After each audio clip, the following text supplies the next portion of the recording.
तो दोस्तों 23 मार्च है कल। इस 23 मार्च के दिन सुखदेव, राजगुरु, भगत सिंह तीनों क्रांतिकारियों का बलिदान दिवस होता है। ये आज के दिन क्या हमारे जनरेशन के लोग, हमारे युवा, हमारे नौजवान, हमारे बच्चे भगत सिंह और उनके साथियों के बारे में, उनकी विचारधारा के बारे में क्या जानते हैं, क्या समझते हैं? आइए इसे जानने के लिए हम चलते हैं मथुरा के भगत सिंह पार्क, जहां हम लोगों से बातचीत करेंगे और जानेंगे, समझेंगे वो क्या जानते हैं भगत सिंह के बारे में। तो नाम जान सकता हूँ? मोहम्मद शकील साहब। तो पहली चीज़ तो मैं ये पूछना चाहूँगा कि मतलब भगत सिंह के बारे में जैसे कभी भी हम सोचते हैं, सुनते हैं, नाम सुनते हैं भगत सिंह का, तो दिमाग में क्या ख्याल आता है? ये ख्याल आता है कि उन्होंने हिंदुस्तान की कितनी ज़बरदस्त कुर्बानी की, हिंदुस्तान को आज़ाद करा, लेकिन कितनी ज़बरदस्त मेजोरिटी थी जो अंग्रेज़ों के खिलाफ मजबूत हो गए, एक लड़े। और उस लड़ाई के लिए जब तक मेजोरिटी नहीं होती तो अकेले नहीं कर पाते वो। और उन्होंने जो मेजोरिटी इकट्ठी करी, जो उनकी टीम तो यही है जो आपने नाम लिया, भगत सिंह जी और क्या नाम है, सुखदेव और राजगुरु। और उनके अलावा और भी उनकी पूरी टीम थी। और टीम मिलके ही, जब तक टीम नहीं बनेगी तब तक किसी चीज़ से मुकाबला करना आसान नहीं होता। और उनकी टीम बहुत अच्छी टीम थी, इसलिए उन्होंने अंग्रेज़ की नींव हिला दी। जो अंग्रेजी जो सियासत थी, जो फूट डालो और राजनीति करो, तो मौजूदा दौर में अभी भी है। तो ये उनका सपना नहीं था जो अब है, ये नहीं था। ओके, हाँ। अच्छा, एक तो आज जो मौजूदा पॉलिटिकल कैसी चल रही है, तो उनकी ये इस तरह की नहीं थी, क्योंकि उस वक्त जब उनकी पूरी टीम थी, वो इस बात से दूर थी कि एक दूसरे से नफरत, मजहबी नफरत, एक दूसरे के खिलाफ टॉर्चर करके दूसरी चीज़ को भड़का देना, उनका ये नहीं था। उनका एक ही मकसद था कि अंग्रेज जाए, और उनकी पूरी सियासत चाहे, और उनकी सियासत बाकी रहेगी। हाँ, तो दोस्तों शहीद दिवस है भगत सिंह का। पहले तो ये पता कर लूँ, आप में से मालूम है ना शहीद दिवस किस दिन होता है? आज के दिन होता है। आज क्या तारीख है सर? शहीद दिवस जिस दिन शहीद होते हैं या तो ये, हाँ, तो भगत सिंह का शहीद 23 मार्च को होता है। 23 मार्च को आज के दिन नहीं होता है, 23 मार्च को होता है। कोई बात नहीं। तो दूसरी चीज़ मैं ये पूछना चाहूँगा कि एक शब्द, जब एक नाम है शहीद आज़म भगत सिंह, ये शब्द जब भी कभी आप सुनते हैं तो आपके दिमाग में क्या ख्याल आता है, उससे बताइए। हमारे दिमाग में ख्याल ये आता है कि हम भी अपने जैसे हमारे लिए भगत सिंह थे, हम में से भी कुछ लोग भगत सिंह की तरह बनना चाहते हैं, तो हम भी कुछ ऐसा करें अपने देश के लिए कि लोग हमें भी याद रखें। आपने कहा कि हम कुछ ऐसा करना चाहते हैं जैसा भगत सिंह ने किया। मैं जान सकता हूं कि भगत सिंह की किस चीज़ से आप सबसे ज़्यादा प्रभावित होते हैं? उनकी निडरता, उनका देश के लिए अपनापन और अपने देश के लिए कुछ कर गुजरना, देश के लिए समर्पण की भावना। देश के लिए समर्पण की भावना अच्छी बात है, तो हम भी विश करते हैं कि आप वो समर्पण की भावना से उत्प्रोत हों। लेकिन एक चीज़ होती है, एक विचार। तो भगत सिंह के विचार के संबंध में आपकी जानकारी क्या है? उसके बारे में तो नॉलेज नहीं। कैसा समझते थे वो, देश कैसा बनाना चाहते थे? किताबें भी लिखा करते थे, लेख लिखा करते थे, बहुत सारी चीज़ें अखबारों में भी लिखा करते थे। आपको उसके बारे में जानकारी है? किसी लेख के बारे में कोई ख़ास लेख कभी पढ़ा हो भगत सिंह के बारे में? अच्छा, तो चलिए ये भी बता दें कि भगत सिंह का जन्मदिन कब होता है? जन्मदिन 23 मार्च बस याद है उनका। अच्छा, भगत सिंह के साथ में 23 मार्च के दिन और कौन कौन लोग शहीद हुए थे, किनको फांसी दी गई थी? राजगुरु और सुखदेव को। एक और लास्ट क्वेश्चन बस मैं करूंगा कि भगत सिंह का एक संगठन हुआ करता था जिसके तहत उन्होंने ये अपनी कार्रवाइयाँ जारी की थी। आप उनके संगठन का नाम बता सकते हैं? कोई भाई? तो अभी जैसा हम लोगों ने देखा कि भगत सिंह के बारे में आप लोगों की नॉलेज थोड़ा कम है, तो ठीक है, मैं थोड़ा मान के चलता हूँ। तो आप लोगों को नहीं लगता कि भगत सिंह के बारे में थोड़ा और जानना चाहिए? किसी भी चीज़ के बारे में जाने बिना हम कैसे ही कह सकते हैं कि हम उसको फॉलो करेंगे? अगर मैं भगत सिंह को जानता नहीं हूँ और मैं ये कहता हूँ कि मैं भगत सिंह जैसा बनना चाहता हूँ, हाँ, तो ये कुछ अजीब बात नहीं हो गई? बहुत अजीब हो गई। भगत सिंह थोड़े ऐसे थे कि उन्होंने बहुत कम उम्र में हमारे देश के लिए बहुत कुछ कर दिया था। वो क्या कुछ कर दिया था वो अभी हम लोगों को नहीं पता है, हमारे समाज में लोगों को नहीं पता है। आप चाहेंगे लोगों को इस बारे में मालूम पड़े? इनकलाब जिंदाबाद। पहली चीज़ तो ये बताएं, भगत सिंह कौन थे, जानते हैं? फ्रीडम फाइटर थे। भगत सिंह जब डेथ हुई थी उनकी, कैसे हुई थी, क्या हुआ था? किसने लगा दी थी? अंग्रेजों ने। क्यों?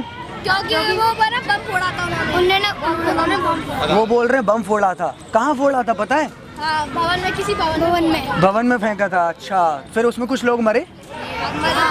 कितने लोग मर गए थे? उसमें मरा नहीं था कोई, हाँ, मारने के लिए नहीं डाला था। चलिए आगे बढ़ते हैं। ये बताइए कि भगत सिंह की जब डेथ हुई थी, आपको पता है उनकी एज कितनी थी लगभग? मतलब बूढ़े होके मरे थे, कितने साल के? 60-70 साल के। हाँ, भगत सिंह केवल 23 ईयर्स के थे जब उनकी डेथ हुई थी। अच्छा, तीसरी चीज़ ये बताइए कि भगत सिंह के साथ में कोई और भी थे जिनकी डेथ हुई थी, जिनको फांसी चढ़ाई गई थी? 2 साथी थे। गुड, शाबाश। राजगुरु और सुखदेव। राजगुरु और सुखदेव, वो भी फ्रीडम फाइटर्स थे। बहुत बढ़िया। अच्छा, ये बताइए कि भगत सिंह का नारा क्या था? क्या नारा लगवाया था भगत सिंह ने? सब लोगों से बोलते थे इनकलाब जिंदाबाद। भगत सिंह कहाँ के रहने वाले थे? कहाँ पैदा हुए थे बोलो? कौन से स्टेट में हुए थे? पंजाब में हुए थे। पंजाबी थे। अच्छा, तो वो टर्बन पहनते थे? पगड़ी पहनते थे? कभी कभी पहन लेते थे, कभी कभी नहीं पहनते थे। अच्छा ठीक है, और क्या पूछूं? और ये बता दीजिए मुझे कि भगत सिंह का जन्मदिन कब होता है, उसके बारे में जानकारी है? भगत सिंह की बर्थडे कल है? अच्छा, कल फांसी लगी थी, कल के दिन। एक लास्ट क्वेश्चन और पूछना चाहूँगा, 2 अक्टूबर को क्या होता है? उस दिन स्कूल में क्या होता है? खुलता है स्कूल? हाँ, छुट्टी होती है? उससे पहले होता है प्रोग्राम। छुट्टी होती है पर प्रोग्राम होता है उससे पहले। तो भगत सिंह की जब जन्मदिन होता है या शहादत दिवस होता है तो छुट्टी होती है स्कूल में? हाँ। होनी चाहिए नहीं होनी चाहिए? क्या कहते हैं, क्या होना चाहिए भगत सिंह? ठीक, तो एक बार इनकलाब जिंदाबाद का नारा लगाएंगे सब साथ में।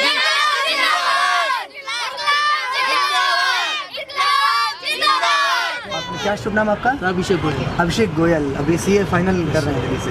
भगत सिंह के जन्मदिन के बारे में आपको पता है? भगत सिंह का जन्म कब हुआ? सर एक्चुअली डेट मुझे नहीं पता, बट लेकिन जितना मैंने सुना है, जितना मैंने पढ़ा है, उस अकॉर्डिंग माइट भी इनका जो जन्म हुआ था शायद अगस्त को हुआ।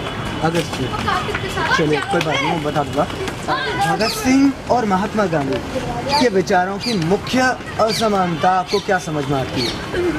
सर उनका गांधी जी का फंडा था टोटल नॉन वायलेंस, मतलब सिर्फ अहिंसा के आधार पर मुझे आज़ादी चाहिए। और भगत सिंह का ऐसा नहीं था, उनको हिंसा नहीं करनी थी, बट लेकिन अपने विचारों को अंग्रेजों तक पहुंचाना था इस तरह से ताकि वो उनकी जड़ से हटा सके।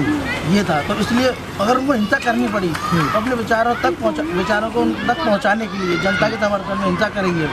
लेकिन ऐसा नहीं था कि हिंसा के आधार पर ही लेनी है, वो कुछ भी इफ एंड बट करेंगे, बट लेकिन आज़ादी चाहिए थी। गांधी जी का था total non violence. Bhagat Singh, Sukhdev, Rajguru, Chandrashekhar Azad, इनकी पूरी जो टीम थी उस पूरी टीम को आतंकवादी बोला करते थे, टेररिस्ट। और मतलब दुर्भाग्य से वो अभी भी टेररिस्ट के तौर पर ही दर्ज उनकी एक्टिविटीज जो थी, जितनी भी उनकी एक्टिविटीज रही, उनको देख के उन्हें आतंकवादी करार दिया गया। लेकिन आतंकवादी क्या समाज के अंदर आज के दौर में भी ऐसे लोग हो सकते हैं जो कहना कुछ और चाह रहे हो, शायद भगत सिंह जैसा ही कुछ प्रयास कर रहे हैं लेकिन वो वायलेंट लग रहा हो? सब बिल्कुल होता है, यही होता है। ऐसा होता है आज भी? ऑलमोस्ट देखने को आपको यही मिलेगा, 90% केसेस में यही होता है। आदमी करना कुछ और चाहता है, कहता कुछ और है, लेकिन प्रिटेंड कुछ और ही होता है, उसका इंस्टीट्यूशन कुछ और ही होता है। लेकिन वो दुनिया के सामने मतलब किसी की नज़रों में वो जरूर गलत हो सकता है, लेकिन उसकी इंटेंशन गलत नहीं होती। कहीं जगह ऐसा होता है, कहीं जगह ऐसा नहीं भी होता है। भगत सिंह के बारे में आपने बताया कि भगत सिंह अंग्रेज़ों को जड़ से उखाड़ना चाहते थे, तो उनकी जो खिलाफत थी वो केवल अंग्रेज़ों से थी या वो अंग्रेज़ों को यहाँ से हटाने के बाद कुछ अलग तरीके का समाज भी बनाना चाहते थे? तो डिस्ट्रप्टिव थे वो ब्रिटिशर्स के लिए, लेकिन क्रिएटिव थे तो इंडिया व्यू से, इंडियंस के लिए वो क्रिएटिव थे। क्योंकि उनके विचार थे वो थे उसी तरह से कि किसान वर्ग को भी ऊपर ले जाना है। जिस जगह से वो बिलोंग करते थे वहाँ बेसिकली एग्रीकल्चरल ही इनकम थी उनकी। जो फैक्ट्रीज बंद हुई थी फैक्ट्री एक्ट के तहत, वो दोबारा चालू करना चाहते थे, किसानों के कर्ज चालू करना चाहते थे, लेबर को इंक्रीज करना चाहते थे और उनको मैन पावर बढ़ाना चाहते थे। तो क्या ऐसा लगता है कि आज जो भगत सिंह का सपना था किसानों और मजदूरों को फ्रंट लाइन में लेकर आने का, क्या लगता है वो कहीं पूरा ऊपर है? सर उस तरह से तो नहीं हो रहा है, बट लेकिन अब जो योजनाएं आ रही हैं उनसे लगभग होगा कि वो मैन पावर की इक्वल स्टैंड करेंगे। जैसे आप कह रहे हैं कि भगत सिंह होते, अगर भगत सिंह होते तो उनकी जो गतिविधियाँ होती उसी तरह से होती जो पहले थी, तो उस तो उनको फिर आतंकवादी करार दिया जाता, उनकी गतिविधियों पर रोक लगाई जाती, तो उनके भी मतलब कहीं ना कहीं उनको मतलब या तो पॉलिटिकल नहीं कहेंगे उसको, पब्लिक समर्थन बहुत ज़्यादा होना चाहिए था उनके लिए, तब उनके विचार काम करेंगे। अकेले वो कुछ नहीं कर सकते थे, इसीलिए उन्होंने HRA का साथ लिया था तब भी, इसीलिए उनको साथ मिलकर उन्होंने आतंकवादी करार दिया गया था। हमें 2 बड़े नेताओं के माध्यम से, मौजूदा सरकार के 2 बहुत बड़े नेताओं के माध्यम से ये सुनने को मिला कि युवा भगत सिंह की राह पर न जाएं। तो इसका क्या अर्थ समझते हैं आप? युवा क्यों ना जाए भगत सिंह की राह पर? क्या खराब थी भगत सर? बेसिकली उनका प्रिटेंड ये था, करा रहे थे वो, जैसे कह रहे थे कि युवा भगत सिंह की राह पर ना जाए, कि मतलब वो इस तरह से ना जताएं जैसे जिस तरह से उन्होंने किया था, उनका कहना ये था। लेकिन ये मतलब पर्सनल आदमी का वो होता है कि वो किस नज़र से उनको देखता है, उनकी वैल्यूज़ को किस तरह से वो लेता है। अगर वो गवर्नमेंट की तरफ से जाए, जब मैं एज अ टेररिस्ट अगर उसको लेगा तो वो नहीं लेगा, उसके अंदर की इंस्टीट्यूशन है वो और उनके वैल्यू को सपोर्ट करेगा तो वो जरूर उनके फेवर में जाएगा। हाँ, लेकिन बात हम वैल्यू की कर रहे हैं और गवर्नमेंट अगर उसे टेररिज्म समझ रही है, तो क्या आज तक भी भगत सिंह को हम टेररिस्ट ही समझ रहे हैं? नहीं सर, फिर समझने वाले समझ रहे हैं, नहीं समझ रहे नहीं समझ रहे। गवर्नमेंट भी यही समझ रही है सर, यही तो लड़ाई है ना। भाई साहब नमस्कार, क्या शुभ नाम है आपका? मेरा नाम विष्णु है, सुपरवाइजर हूँ नगर पालिका से। नगर पालिका। हाँ, सिंह जी हमारे देश में जो शहीद हुए थे, बहुत अच्छी बात है, गौरव की बात है। लेकिन भगत सिंह ने अपने जीवन में किस तरीके का भारत चाहा था, कैसा समाज चाहा था, उसके बारे में कोई जानकारी रखते हैं? सक्षम चाहा था उन्होंने, सक्षम रहे हमारा देश। तो क्या आज आपको लगता है हमारा देश उतना सक्षम है? हम आम आदमी जो हमारे देश का है वो उतना सक्षम है? इतना तो नहीं है, इतना कुछ नहीं है, सब कुछ उल्टा पुल्टा देखने को नजर आता है। भगत सिंह जो है छुआछूत को लेकर, अस्पृश्यता को लेकर और ख़ासकर इस मामले में कि जो छोटे मजदूर होते हैं, मजदूर वर्ग जो होता है, किसान वर्ग जो होता है, सरकारें उनकी जो है कब्ज़े में होनी चाहिए, उनके हिसाब से चलना चाहिए देश, मजदूरों और किसानों के हिसाब से, ताकि उनकी ज़िंदगी जो है वो बेहतर बने। अगर उनकी बनेगी तो फिर सबकी बेहतर बन जाएगी, ऐसा वो मानते थे। वहाँ कुछ ऐसा लगता है कि वो चीज़ें भी पूरी हुई है? जैसे मैं अभी देखता हूँ मथुरा के अंदर भाई सीवर लाइन जो लोग साफ़ करते हैं, आज भी मथुरा के अंदर इतनी सुविधाएँ होते हुए भी वो जान से खेलते हैं। ऐसा एक और बात, चूँकि आप उसी फील्ड से हैं तो मैं बता दूँ, हर साल भारत के अंदर करीब 2700 सफाई कर्मचारी गटर के अंदर 27,000 लोग मारे जाते हैं और ये संख्या बॉर्डर पर मरने वाले लोगों से भी कहीं ज़्यादा है, उन शहीदों से भी ज़्यादा है। तो क्या ऐसा लगता है कि हमारी सरकारें उन चीज़ों को लेकर चिंतित हैं जिनको लेकर भगत सिंह चिंतित थे? नहीं, चिंतित तो देखो सभी हैं, भगत सिंह जी तुलना ये सरकार नहीं कर सकती। हाँ, भगत सिंह जी तो भगत सिंह जी थे। तो वकील भाई ये बताएं कि भगत सिंह जो थे, शहीद भगत सिंह, उनके बारे में आप क्या जानते हैं? तो हमने तो बड़े बूढ़ों के मुँह से यही सुना है कि भगत सिंह जी का उनका काफ़ी नाम रहा है, अच्छे थे बहुत, उन्होंने देश के लिए भी बहुत चाहा था। आपको लगता है कि आज का समाज में भगत सिंह का सपना सच हो पाया है? अभी तक तो हो नहीं पाया ऐसा। अगर वो होते तो हो सकता था कि हो जाता।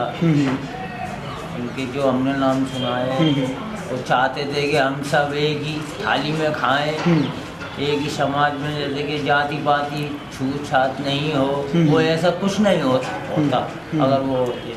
तो क्या आज आपको लगता है भगत सिंह के विचारों की हमें ज़रूरत है, हमें उनकी तरह से काम करने की ज़रूरत है, उनके विचारों को आगे ले जाने की ज़रूरत है और उससे कुछ समाज में फ़र्क आएगा? बहुत फ़र्क आएगा अगर हम उन्हीं के बताए हुए रास्ते पर चलें तो। इनकलाब जिंदाबाद। कल 23 तारीख है, आप जानते हैं कल क्या है? कल होली का त्यौहार है। कल होली है, कुछ और? लेकिन कल 23 मार्च भी है जी। 23 मार्च को क्या होता है? 23 मार्च को क्या होता है पता नहीं, ध्यान नहीं। 23 मार्च 1931 को क्या हुआ था? एक फिल्म भी है इस नाम से, 23 मार्च 1931 शहीद की। तो कौन शहीद हुआ था 23 मार्च के दिन? शहीद भगत सिंह। शहीद भगत सिंह। क्या आज के दौर में भगत सिंह की कोई ज़रूरत आपको महसूस होती है? आज के दौर में भगत सिंह की बिल्कुल होती है। कैसे, किन मायनों में हम भगत सिंह को चाहते हैं? आजकल यदि देखा जाए तो देश में बहुत भ्रष्टाचार फैला हुआ है। सारे नेता लोग अपने ही अपना चाहते हैं, देश का चाहते नहीं हैं। आपको लगता है कि मतलब मौजूदा सरकार में भी ऐसा है? बिल्कुल। भाई क्या शुभ नाम है आपका? राजवीर। राजवीर, आप क्या करते हैं, पेशे से क्या करते हैं? बस से बढ़िया मेहनत करते हैं दुकान पे। अच्छा, मैं ये जानना चाह रहा हूँ कि शहीद भगत सिंह जो थे उनके बारे में आपकी क्या जानकारी है, क्या जानते हैं उनके बारे में? देखो जी, बहुत अच्छे आदमी थे, उन्होंने देश के लिए अपनी जान भी कुर्बान कर दी। हर समय यही चाहते थे वो कि हमारा देश आज़ाद रहे उनसे। बहुत कुछ किया, आखिर में उनको मुक्ति नहीं मिली, मुक्ति मिली गई, उनको फांसी ही मिली। लड़ते लड़ते वो अपनी जान की ना परवाह करते हुए अपने देश के लिए बलिदान हो गए। तो आज के समय में आपको लगता है कि भगत सिंह की अब कोई ज़रूरत है, भगत सिंह के विचारों की भी कोई ज़रूरत है? बहुत ज़रूरत है उनकी। कैसे? जैसे बहुत से काम ऐसे हैं कि आज भ्रष्टाचार बहुत है हमारे यहाँ, बहुत से कारोबार ऐसे चल रहे हैं कि जहाँ से कि छोटे मोटे गरीब लोग हैं नीचे में आते हैं, उनको कुछ भी सुविधा नहीं मिलती है। बहुत सी सुविधा ऐसी हैं जो बड़े बड़े लोग ही ले जाते हैं उन्हें। काफ़ी चीज़ें हैं ऐसी। तो आपको लगता है कि अगर भगत सिंह आज होते तो उन बड़े लोगों के जुल्मों के खिलाफ भी लड़ाई लड़ते? बिल्कुल लड़ते। तो हम लोगों को भी उसमें कुछ काम करना चाहिए, जिससे कि कुछ ऐसी चीज़ पैदा हो नहीं जो जहाँ से कि अपने यहाँ कोई वो। तो इनकलाब जिंदाबाद, इनकलाब जिंदाबाद। तो अभी हम थे मथुरा के भगत सिंह पार्क में। हमने कल जो शहीद दिवस आने वाला है भगत सिंह, सुखदेव और राजगुरु का, उसके संबंध में कुछ बात की लोगों से, अलग अलग वर्ग से, और हमने जानने की कोशिश की कि लोगों के मन में भगत सिंह को लेकर किस तरह की जानकारियां हैं, किस तरीके का महत्व है, छवि है। और हमने पाया कि भले ही भगत सिंह की विचारधारा को लेकर लोगों की जानकारी बहुत पुख्ता ना हो, लेकिन फिर भी भगत सिंह का नाम एक बहुत भारी वज़न रखता है उनके दिलो दिमाग में, उनके जहन में। और मैं अपनी बात को 4 पंक्तियों के साथ ख़त्म करना चाहूँगा। शीतल साठे की 4 पंक्तियाँ हैं ये। ऐ भगत सिंह तो जिंदा है हर एक लहू के कतरे में, हर एक लहू के कतरे में, इनकलाब के नारे में, इनकलाब के नारे में। इनकलाब जिंदाबाद।